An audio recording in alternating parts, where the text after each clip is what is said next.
మాక్ అసెంబ్లీలో పాల్గొనడంపై విద్యార్థులు ఆనందం వ్యక్తం చేశారు. ప్రభుత్వం ఈ అవకాశం కల్పించినందుకు కృతజ్ఞతలు తెలిపారు. అసెంబ్లీ సమావేశాలు ఎలా ఉంటాయో తెలుసుకున్నామని, నాయకత్వ లక్షణాలు పెంచుకునేందుకు ఇది ఎంతో ఉపయోగపడుతుందని చెప్పారు.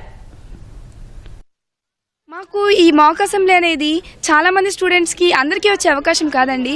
ఎంతో మంది లక్షల పిల్లలు 175 మెంబర్స్ సెలెక్ట్ అయ్యి ఇక్కడ ఒక గొప్ప అవకాశాన్ని సాధించారు. ఈ 175 మెంబర్స్కి కూడా మంచి ఎక్స్పీరియన్స్. మన సీఎం గారు, మన ఎడ్యుకేషన్ మినిస్టర్ గారు చెప్పినట్టుగా ప్రతి ఇయర్ ఈ అసెంబ్లీ మాక్ అసెంబ్లీ అనేది పెడతామని చెప్పారు. సో మాకు ఇది యూస్ఫుల్ అయినట్టుగానే ఎంతో మంది పిల్లలకి కూడా యూజ్ అవుతుంది అండి. అంటే మేము ఇక్కడ ఎంతో ఇన్ఫర్మేషన్ గ్యాదర్ చేసాం. లైక్ ఎలా కమ్యూనికేట్ అవ్వాలి. ఈ 5 days వచ్చిన తర్వాత ఇన్ఫర్మేషన్ గ్యాదర్ చేసాం.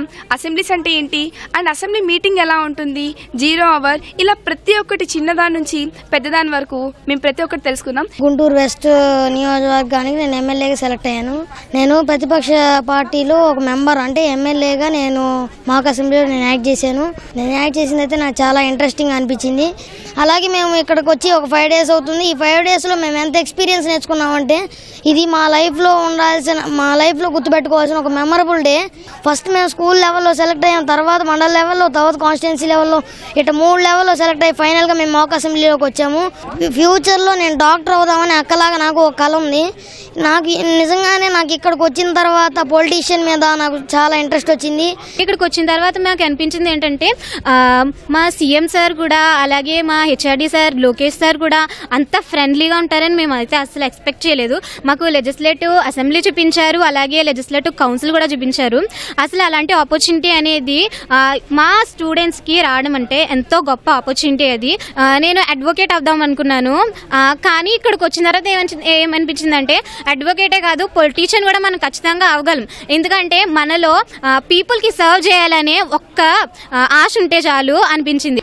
ఈ స్పీకర్ చేయడం నాకు చాలా ఆనందం కలిగింది. టీవీలో చూసేది ఇలా జరుగుతుందని తెలుసు, కానీ ఇలా జరుపుతాం అని తెలిసింది ఈరోజు.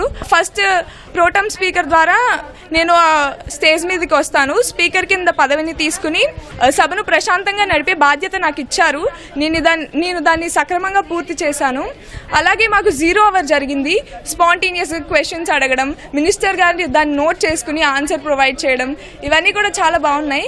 బిల్ సెషన్కి వచ్చేసరికి నాకు ఈ మాక్ అసెంబ్లీలో జరిగిన అంశాల్లో చాలా ఇష్టమైన అంశం అండ్ చాలా నచ్చిన అంశం ఏంటి అని అంటే బిల్ ప్రవేశం.